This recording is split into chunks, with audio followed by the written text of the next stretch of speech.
जयनारायण कविमंडल के द्वारा आयोजित कवि सम्मेलन 1965 में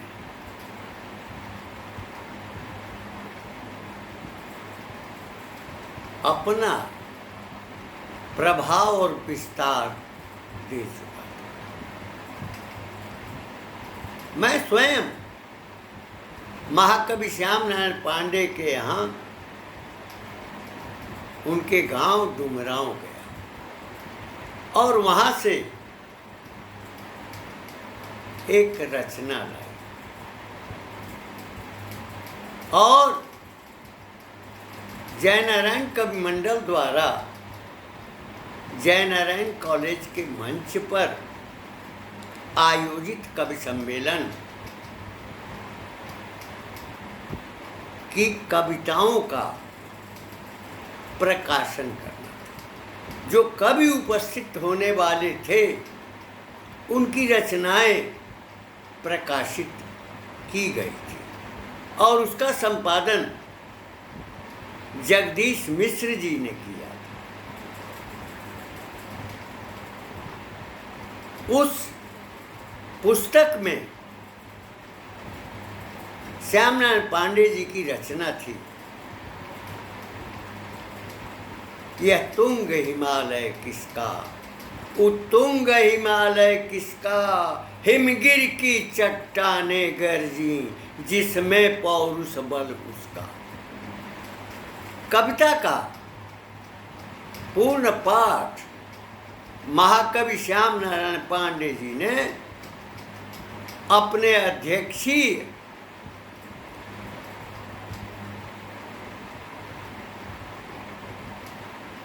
कार्यक्रम में इस रचना को सुनाया था और श्रोताओं के आग्रह पर उन्होंने 700 सवारियां जो महारानी पद्मिनी के नेतृत्व में, गोरा बादल के नेतृत्व में दिल्ली की तरफ बढ़ रही थी, वो जौहर का अंश सुनने के लिए श्रोता आतुर थे। मंच से महाकवि श्याम नारायण पांडे जी ने हिमालय के संदर्भ में जो रचना सुनाई, आज का परिवेश अक्षरशः दिखाई पड़ रहा है। गोपाल शरण सिंह नेपाली ने अपनी दृष्टि से 1950 के कालखंड में यह लिखा था कि शंकर की भूमि चीन ने सेना को उतारा तो 40 करोड़ को हिमालय ने पुकारा। न केवल गोपाल शरण सिंह नेपाली जी बल्कि महाकवि श्याम नारायण पांडे ने भी 1962 के चीनी आक्रमण के समय यह रचना प्रस्तुत की थी। यह हल्दी घाटी का अंश नहीं है, ये 1962 के चीनी आक्रमण पर लिखा गया एक महान बोध है। इस बोध में तरंगे हैं, इस बोध में उत्साह है, इस बोध में गरिमा है। शत्रुओं के फणों को नष्ट करने का बोध है। यह हिमालय किसका है? जो नाग के फणों पर नृत्य करता है उसका है। जो बैरियों के सीने में तलवार घुसाता है उसका है। जो हमारे भारत के गौरव को और भारत की संस्कृति को संरक्षित करता है, हिमालय उसका है। न केवल महाकवि श्याम नारायण जी ने चीन के आक्रमण पर अपनी वह कालजयी रचना प्रस्तुत की थी, इधर रामधारी सिंह दिनकर जो युग चेतना के प्रतीक थे, उन्होंने भी आग की भीख नामक रचना प्रस्तुत की थी। चढ़ती जवानियों का श्रृंगार मांगता हूं, निर्वाक है हिमालय गंगा डरी हुई है। निर्वाक वाणी विहीन हिमालय है और गंगा भी भयभीत है। क्यों? दिनकर जी के भीतर ये बोध आया, ये चीन था। चीन को 45,000 वर्ग मील भूमि देने वाला जो व्यक्ति है, वो शत्रु को पहचान नहीं सका। जो स्थिति उस कालखंड में थी, आज भी वह बनी हुई है। जिसने पाकिस्तान का निर्माण किया, जिसने जम्मू कश्मीर को खंडित किया और संयुक्त राष्ट्र संघ में अपनी अर्जी लगाई, आज देश उसी में जल रहा है। बाहर के शत्रु और भीतर के शत्रु। बाहर दोनों कवियों ने यह स्पष्ट किया है कि बाहर तो भारत भक्ति की बात की जाती है, किंतु अंदर देश के दुश्मन का काम किया जाता है। चीन और पाकिस्तान तो सिरदर्द बना ही रहा अपने जन्म काल से। वह हमारे राष्ट्र में भीतर के भी शत्रु थे, जो चीन के भक्त रहे हैं, पाकिस्तान के भी जो भीतर भक्त रहे हैं। उनकी भक्ति हमेशा राष्ट्र के साथ धोखा देती रही और यूरोपीय देशों का तमाशा बनाने वाले और उनके साथ गलबाहियां करने वाले जो राजपुरुष रहे हैं, जो प्रधानमंत्री मंत्री रहे हैं, उनकी शत्रुता तो भीतर भी है और बाहर से उनके देश से भी है। देश यूरोपीय देशों, कुछ खाड़ी के देश, पाकिस्तान और चीन, और भीतर में अमेरिकी गुलाम, यूके के गुलाम, पाकिस्तान के गुलाम और चीन के गुलाम भी भीतर बैठे हुए। राष्ट्र की संकल्पना, राष्ट्र की वृद्धि, राष्ट्र का वैभव प्राप्त करने में कितनी कठिनाइयां होंगी आप समझ सकते हैं। कवियों ने संस्कृति का प्रवाह खड़ा किया। कवि चंद्रबरदाई ने युद्ध में अपनी भूमिका का निर्वाह करते हुए सैनिकों का मनोबल बढ़ाया था, तो पृथ्वीराज चौहान के भीतर वो साहस का संचार किया था। महाकवि जगनिक ने भी आलखंड लिख करके अलाउद्दीन की गरिमा बढ़ाई और पूरे देश में संचार किया, और आज भी वह पूरे देश में आलखंड संचरित है।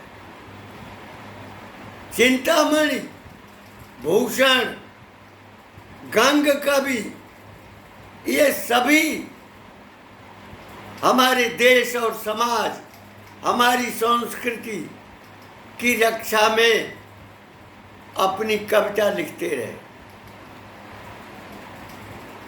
हिंदी खड़ी बोली के जन्मदाता उन नायक भारतेंदु हरिश्चंद्र ने भी वेदना प्रकट की थी कि सब धन जात विदेश, सारा धन देश का विदेश जा रहा है और सुई जैसी छोटी चीज बन करके आ रही है। भारत का विकास कैसे होगा? मैत्री सेनगुप्त ने पृष्ठभूमि का काम किया, उनके भाई श्री राम शरण गुप्त ने भी पृष्ठभूमि का काम किया। सुभद्रा कुमारी चौहान ने लक्ष्मीबाई को लेकर आई और उन्होंने स्वतंत्रता का मंत्र फूका। श्यामनारायण पांडे जी ने जौहर महाकाव्य और हल्दी घाटी और शिवाजी महाकाव्य लाकर भारतीय जीवन में यौवन और उसके गौरव का बोध कराया। महाकवि रामधारी सिंह दिनकर ने अपने उर्वशी महाकाव्य के द्वारा नारियों के स्वातंत्र गौरव और उनके स्वाभिमान का चित्र प्रस्तुत किया। 2 पोस्ट जो चैनल के द्वारा आहरित किए गए हैं जयनारायण कवि मंडल में, इस आशय के साथ कि आप उनको देखें। श्यामनारायण पांडे जी के पौत्र राकेश पांडे के द्वारा स्वयं कविता का पाठ किया गया है। यह तुंग हिमालय किसका, उत्तुंग हिमालय किसका। और रामधारी सिंह दिनकर जी की कविता आग की भीख, उसका भी जयनारायण कवि मंडल में YouTube चैनल से शेयर किया गया है। ये दोनों कवि इस आशय से शेयर किए गए हैं कि उन कवियों की रचनाओं में आज भी वही पीड़ा है, समाज की, राष्ट्र की। वह कालातीत है। काल का किसी समय में वह प्रासंगिक था, आज भी प्रासंगिक है और युगों तक वह प्रासंगिक रहेगा। जब तक हमारे समाज और हमारे राष्ट्र, हमारी संस्कृति पर अगर आघात होता रहेगा तो महाकवि श्यामनारायण पांडे, रामधारी सिंह दिनकर, राष्ट्र कवि रामधारी सिंह दिनकर, सुभद्रा कुमारी चौहान प्रेरणा के स्रोत होंगे। इन कवियों ने हमारे समाज को जो शक्ति दी है, जो प्रेरणा दी है, उस प्रेरणा के जरिए हजारों लाखों युवा शहीद हुए हैं देश की आज़ादी के लिए। हजारों नारियां स्वातंत्र युद्ध में कूदी हैं और उन्होंने संघर्ष किया है समाज के विकास के लिए, संस्कृति की सुरक्षा के लिए, राष्ट्र के वैभव के लिए। महाकवि श्यामनारायण पांडे और राष्ट्र कवि रामधारी सिंह दिनकर दोनों की रचनाओं में वह तेज है, वह उबाल है, आग की ज्वाला है और जब तक इन्होंने उस ज्वाला को जलाया, हमारा देश तब तक सुरक्षित हुआ। दिनकर जी, गोपाल शरण सिंह नेपाली जी, महाकवि श्याम नारायण पांडे जी की रचना उस कालखंड की है जो 1950 से 1962 के कालखंड में हम बोध कर चुके हैं। हम सब कुछ अपना गंवा चुके हैं। देश खंडित हुआ और हिमालय की भूमि खंडित हुई और चीन के जिम्मे चली गई। हमारे कवियों का गौरव है, जो वैभव है, उनकी जो अभिव्यक्ति है, उनकी जो वाणी है, उसमें जो ओज है, जो वीरता है, पराक्रम है, उस पराक्रम को ही गा करके हमारा देश, हमारा राष्ट्र सुरक्षित हो सकता है। किसी समय में भूषण समाज को जागृत करते थे, चिंतामणि जागृत करते थे, गंग कवि की वाणी में, उनकी रचनाओं में आग पैदा होती थी, उत्साह पैदा होता था। वही उत्साह, वही पराक्रम, वही वीरता, वही शूरता महाराणा प्रताप, महारानी पद्मिनी और वीर शिवाजी के माध्यम से महाकवि श्याम नारायण पांडे ने प्रस्तुत किया। तो राष्ट्र कवि रामधारी सिंह दिनकर ने भारत के अतीत का वैभव और भारत की संस्कृति का संज्ञान कराते हुए आग की भीख मांगा और जवानियों को, युवकों को ललकारा। आज युवा अगर दिशाहीन हो गया है तो उसका कारक ये सत्ता है, ये शासन है, चाहे बीता हुआ पल हो या चाहे वर्तमान हो। युवाओं को हमें सक्षम बनाना होगा, उनकी भविष्य की दृष्टि, योजनाएं और उनके रहन सहन का प्रबंध करना होगा। कभी कभी सत्ता के मद में, शासन के मद में जो अहंकार आता है, वो अहंकार नहीं होना चाहिए। हमको